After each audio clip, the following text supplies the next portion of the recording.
अस्सलाम वालेकुम नाज़रीन, मैं हूं अनम शेख। नाज़रीन, आज का जो दिन है इंतहाई खुशी का दिन है क्योंकि आज पाकिस्तान के आईन की, पाकिस्तान के कानून की सुप्रीम कोर्ट ऑफ पाकिस्तान ने भरपूर दिफा किया है, भरपूर रखवाली की है।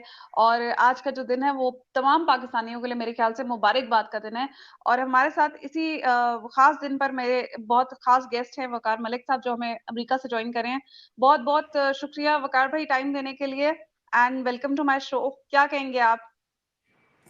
बहुत अच्छी न्यूज़ है। बेशक सिसिलियन माफिया जी ने अदालत ने ही कहा था वो रेजिस्टेंस तो पूरी दिखाएंगे, लेकिन आज अवाम का दिन है। कम अज कम अवाम को इस पूरे एक साल में बहुत ही कम खुशी के दिन नसीब हुए हैं। अवाम ने तकलीफें बर्दाश्त की हैं और अभी भी महंगाई बर्दाश्त कर रहे हैं। जिस किस्म की लॉलेसनेस है, जिस तरह लोगों को उठाया जा रहा है, ये सारी तकलीफ अवाम बर्दाश्त कर रही है। तो वो भी डिजर्व करते हैं कि उन्हें भी कोई खुशी का दिन मिले। और ये जो खुशी का दिन मिला है, ये भी अवाम की जद्दोजहद की वजह से मिला है। और मैं अपनी वीडियो में भी ये बात कह रहा था कि ये 75 सालों में पहली बार ऐसे है कि सुप्रीम कोर्ट से कोई ऐसा फैसला आया है जो ताकतवर हलकों के खिलाफ जा रहा है। ये फर्स्ट टाइम हुआ है और ये सिर्फ इसलिए हुआ है कि अवाम ने स्ट्रगल किया। स्ट्रगल का फल मिलता है। मुश्किल वक्त जो अवाम ने गुजारा है, तो स्टार्ट में तो मैं यही कहूंगा कि ये अवाम को फल मिला है उनकी स्ट्रगल का, जो आज का फैसला है। बिल्कुल ऐसा ही है। नजरिया जरूरत को दफन कर दिया गया है। और चीफ जस्टिस उमर अता बंदयाल को एक क्रेडिट जाता है कि उन्होंने बड़े ही प्रेशर लेके, बड़े ही थ्रेट्स लेके पहली दफा ये है कि उन्होंने अवाम का सोचा है और अवाम के लिए उन्होंने इतना बड़ा कदम उठाया, इतना बड़ा फैसला दिया है। जबकि आज चीखें निकल रही हैं पूरे सिसिलियन माफिया की भी और उनके जो नाम नेहाद साथ टाउट्स है उनकी भी, जिन्हें हम नाम नेहाद सहाफी कहते हैं उनकी भी। तो ये जो आज का दिन है, आप क्या समझते हैं कि ये हुकूमत पर भारी भारी पड़ने वाला है? क्योंकि अभी तक तो वो ये कह रहे हैं कि हम फैसला मुस्तरद करते हैं, हालांकि उनके मुस्तरद करने से कुछ होता नहीं है। लेकिन अगर ये फैसला मुस्तरद करके इलेक्शन नहीं कराते तो व्हाट डू यू थिंक क्या होने लगा? मेरे ख्याल में इनकी सारी रिलायंस ये है कि मौजूदा चीफ जस्टिस के सिर्फ चंद माह रह गए हैं। और अगर कोई बड़े बड़े फैसले आ भी जाते हैं, नाअहलियां हो जाती हैं, तो वो 2-4 महीने में फिर खत्म हो जाएंगी। वहां एक बेंच बन जाएगा हम ख्याल जजेस का, 6-7 जजेस का, और वो सब कुछ ओवरटर्न हो जाएगा। आई थिंक इस पे बैंक करके बहुत बड़े बड़े रिस्क लेने जा रही है शायद, खासतौर पर नून लीग। मुझे नहीं पता कि बाकी काबीना से फैसलों की तौसीक करवाएंगे जो भी आगे करेंगे, क्योंकि इस तरह फिर पूरी पूरी काबीना जो है वो नायल हो जाएगी और ये तो बहुत बड़ा एक टर्मोइल आ जाएगा। लेकिन मेरे ख्याल में अगर नून लीग ये करती है, सिर्फ स्टैंड लेती है, तो वो इसी गारंटी पे, इसी भरोसे पे लेंगे कि जिस बंदे का, या मुतनाज़, आप कहना क्या मुतनाज़ हो चुकी हैं कि अभी जो मैं वो फैसला पढ़ा था यादुल एहसन साहब ने जो दिया है, यही जो समोटो केस था कि आप सारा कुछ जो है वो पेंडिंग कर दें, जितने भी समोटो केसेस हैं, उस पर जो आज 6 रुकनी बेंच ने और यादुल एहसन साहब ने आई थिंक वो फैसला लिखा है, उसको मैं अभी पढ़ रहा था। तो ये बात तो वाजे हो गई है ना कि कौन किस तरफ फैसले दे रहा है और उससे किसको फायदा हो रहा है।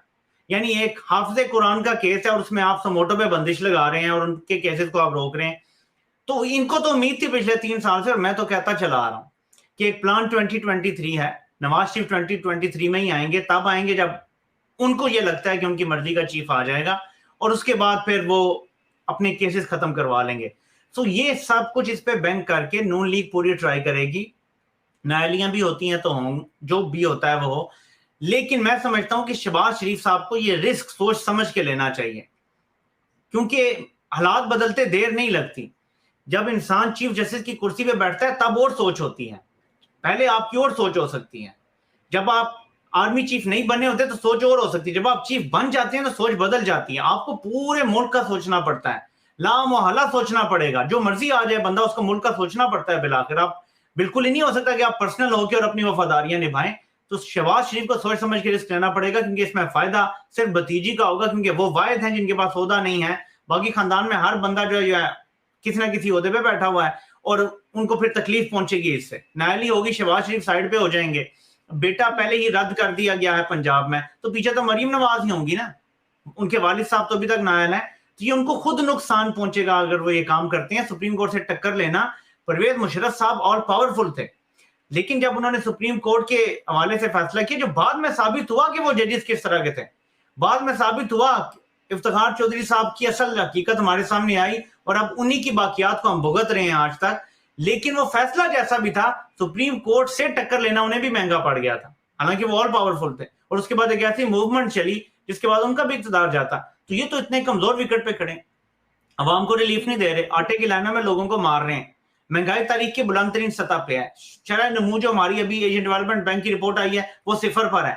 इनके पास कोई कारकर्दगी भी होती ना तो ये स्टैंड ले लेते हैं, इनके पास स्टैंड लेने के लिए लगी कोई नहीं है। तो कोशिश कर सकते हैं, टकराव की कोशिश कर सकते हैं कि नायल कर दो हमें। और इनका जो अगला प्लान है, थोड़ी बात लंबी होगी, कि ये जो कानून पास कर चुके हैं ना, जो सदर मुमलिकत के पास पड़ा हुआ है, वो 20 या 21 तारीख को नाफिजुल अमल हो जाएगा।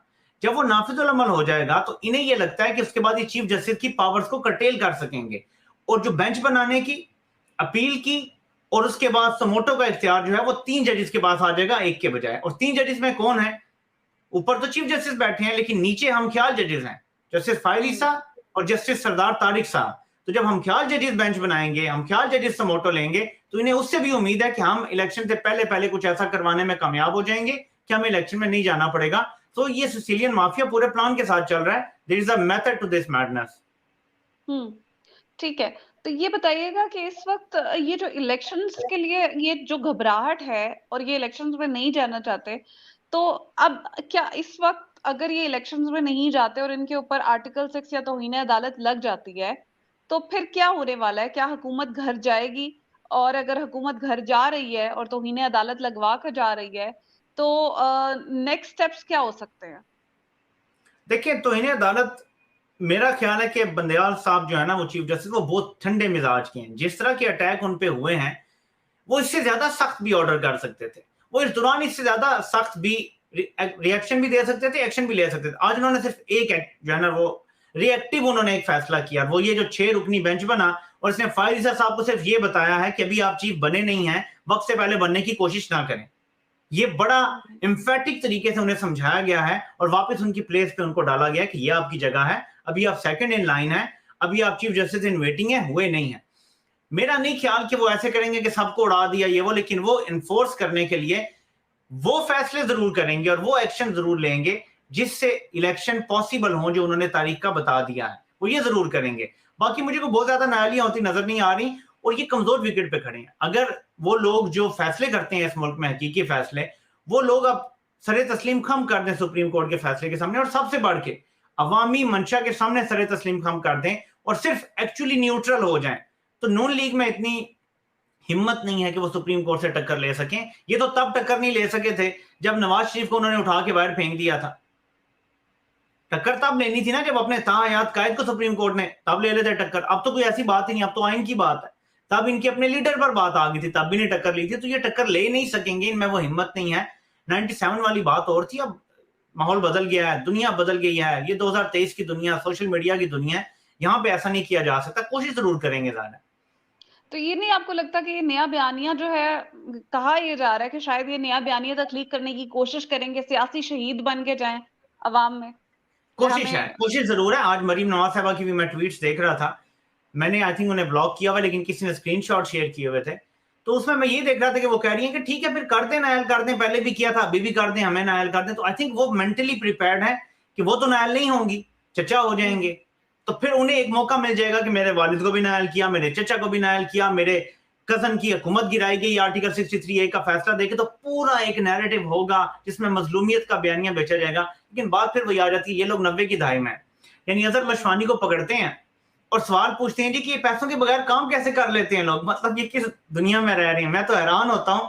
मैं, हमारा जो यानी अब दिफा है ना, हम हमेशा सुकून से सोते हैं कि यार बड़े महफूज हाथों में, लेकिन अब इस तरह की बातें हम देखते हैं कि दुनिया, अब जंग बदल चुकी है, अब मिसाइलों की जंग नहीं है, अब एटम बम की जंग नहीं है, अब जंग यही है, इन्हीं हथियारों से, सोशल मीडिया की इंफॉर्मेशन वॉर से लड़ी जाती है। अगर आप इंफॉर्मेशन वॉर में इतने पीछे हैं तो मेरे ख्याल में हमारा मुस्तकबिल बहुत खतरे में है, और हमारे इदारों को इस चीज पे ज्यादा तवज्जो देनी चाहिए, खुद को अप टू स्पीड करें जो मॉडर्न डे एंड एज है इसके साथ। वो मेरे ख्याल में नहीं कर पा रहे हैं, बहुत पीछे, दे आर लैगिंग बिहाइंड।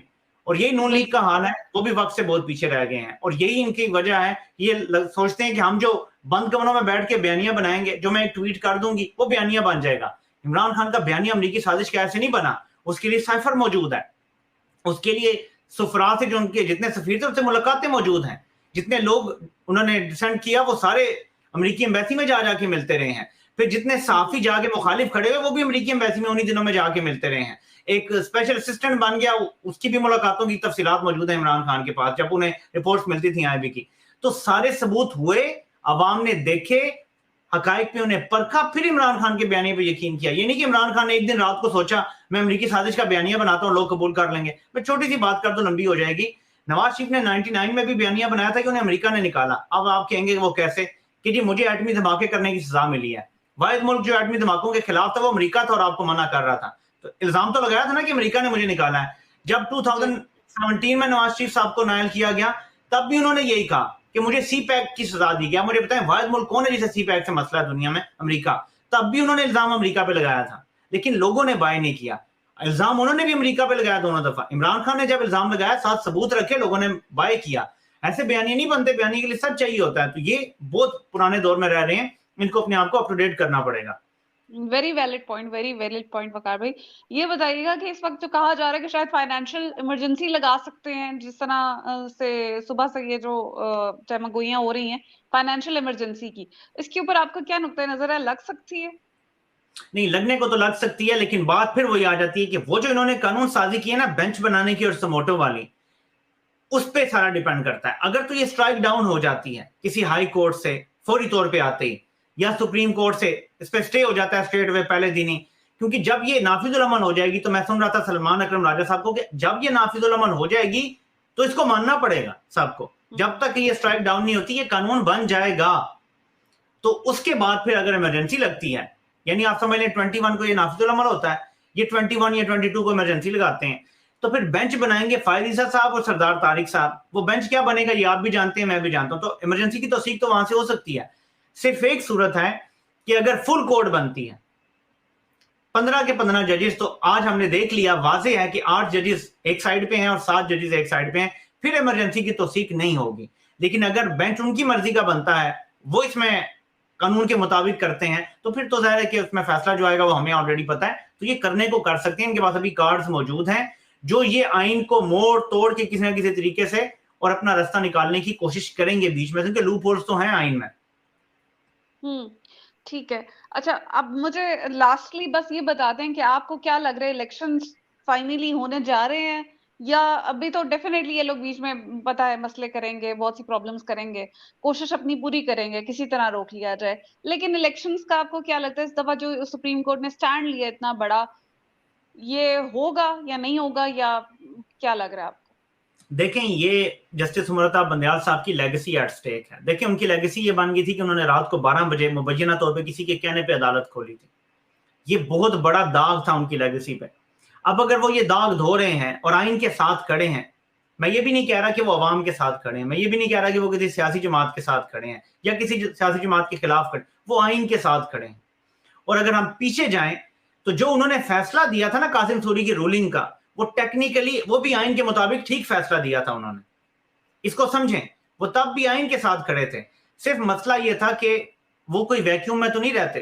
हमारे चीफ जस्टिस को भी पता था कि सिंध हाउस में मंडी लगी हुई है, उन्हें भी नजर आ रहा था कि एक अमेरिकी साइफर आया है, कुछ ना कुछ हो रहा है, ये ऑर्गेनिक नहीं है। तो वो ये कर सकते थे, और ये मेरी राय है, बहुत कंसिडर्ड ओपिनियन है मेरा, कि आर्टिकल 69 की एक आग की दीवार है। गो कि ये फैसला गैर आईनी है जो स्पीकर ने दिया है, लेकिन हम ये आर्टिकल 69 की आग की दीवार क्रॉस नहीं करना चाहते, क्योंकि अब इलेक्शन का ऐलान हो गया है, और क्योंकि आखिरी जूरी है वो अवाम है, वो फैसला करेंगे, उनके पास आप चले जाएं। तो ये जो सारा कुछ हुआ है ना, अरशद शरीफ भी शहीद हुए, जिले शाह को भी मारा गया, और कितने मजालिम ढाए गए, ये कुछ भी ना होता। तो ये एक चीज है जो उनके ऊपर एक दाग है। ये सारा कुछ 1 साल के बाद घूम के पूरा सर्कल वहीं पर आ गया है, और अब वो अपने फैसले को इंप्लीमेंट करवाएंगे। ये मेरी कम से कम रीडिंग है, पूरी कोशिश करेंगे। जितनी एक चीफ जस्टिस में सिविलियन है ना, वो भी बंदूकें तो उनके पास नहीं है। यहां तो एक वक्त ऐसा आता है कि जब वो ना चाहें तो गवर्नर रेंजर्स मांगते हैं तो नहीं आते, और बगैर मांगे भी कहीं आ जाते हैं, और एक साबिक वज़ीर-ए-आज़म को पकड़ने के लिए सारी रात 22 घंटे ऑपरेशन करते हैं। तो फर्क है उनकी मर्जी का भी कि वो फौज को भी बुला सकते हैं मदद के लिए, अपना ऑर्डर इंप्लीमेंट करवाने के लिए। सुप्रीम कोर्ट बुला सकती है फौज को अपना ऑर्डर इंप्लीमेंट करवाने के लिए, लेकिन आगे से कोई आएगा या नहीं आएगा, क्योंकि चीफ जस्टिस के पास तो बंदूक नहीं है, ना मिसाइल है, ना टैंक है।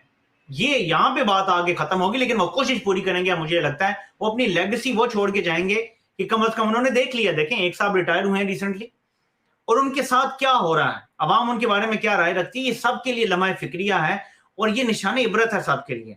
तो अब आगे भी जो लोग हिस्ट्री की राइट साइड पे नहीं खड़े होंगे, ये उन सब के लिए निशान इबरत बन गया है और एक ऐसी चीज बन गई है एग्जाम्पल कि उसके बाद हर बंदा अब सोचेगा कि यार हमने आइन के साथ खड़ा होना है या हमने अब नजरिया जरूरत के तहत खड़ा होना है। और मैं देख रहा था कि एक मशहूर टीवी एंकर हैं, वो अपने नीले पीले चैनल पे कह रहे थे कि चीफ जस्टिस साहब जो हैं वो जस्टिस मुनीर बन गए हैं, जस्टिस कर्नीलियस नहीं बन रहे। पता नहीं उसको कैसे नजर आया कि इस फैसले से वो जस्टिस मुनीर बन गए हैं। बहरहाल जाहिर है कि इसी वजह से उनको मुनाफिक भी कहा जाता है उर्फ आम में। तो इस तरह की बातें होंगी, साफी भी करेंगे, बयानिया भी चलेगा, लेकिन चीफ जस्टिस की रेपुटेशन और उनकी पूरी लेगेसी और आगे उनकी नस्लों के लिए ये एट स्टेक है, वो इसका दिफा करेंगे कम अज कम, मैं ये जरूर मानता हूं। बाकी होंगे या नहीं, इसका फैसला अगर बंदूक पे आ गया तो फिर जरा बंदूक ही जीतती है हमेशा, लेकिन बंदूक पे आना नहीं चाहिए, बस ये मेरी सोच है। उम्मीद यही करते हैं कि बंदूक पे नहीं आएगा। बहुत शुक्रिया वकार मलिक साहब, आपने बहुत से टेक्निकल पॉइंट्स जो हैं जो अवाम के समझ से दूर थे तो वो आपने वो क्लियर किए हैं। और उम्मीद यही करते हैं कि अल्लाह ताला पाकिस्तान को कायम दायम रखे और हमें हकीकी जमहूरी और हकीकी आजादी का सूरज जो है वो तलू होता नजर आए। अब तक के लिए इतना ही, अपना ख्याल रखिएगा। पाकिस्तान जिंदाबाद।